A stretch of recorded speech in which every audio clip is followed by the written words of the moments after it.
So ayan, good morning mga idol. Araw na naman po ng Merkules. So ayan, naghihintay kami ng customer ngayon ni Boss Roji. So anong oras na ngayon? Anong oras na, Boss Roji? Mag-alas 2 na, boss. So mag-aalas 2 na po ng umaga. Kanina maraming kumain kanina. So ngayon naisipan ko lang mag-video.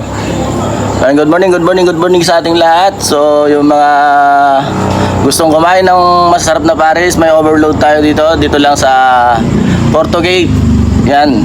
Puntahan nyo lang kami dito sa may Porto Gate mga idol, mga kawasalak. Ayan. So hindi nyo pagsin dito mga kawasalak kasi quality naman po yung mga pagkain dito mga idol. Try nyo lang mga idol. So alas 2 pa lang po ng umaga mga idol. Kasi serve lang natin kanina sa sobrang dami ng kumain kanina.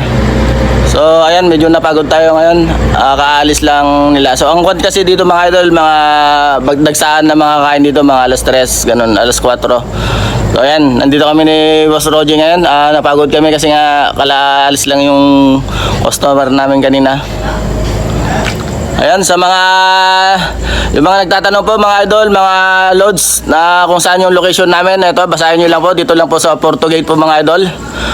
Ayan, papuntang Porto mga idol. Makikita nyo si Kawasaki Paris, go to Paris mga idol.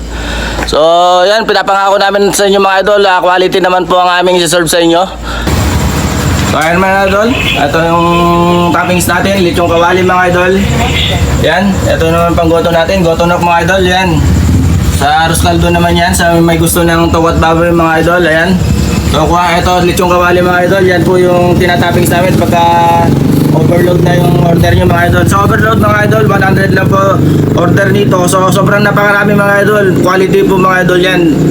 Try nyo po mga idol, dito lang sa Porto Gate. Ayan, papuntang Porto mga idol, makikita nyo yung tarpaulin ni Kawasaki TV mga idol. So ayan, thank you po sa mga nag-follow at nag-share po kay Kawasaki mga idol. So maraming salamat po.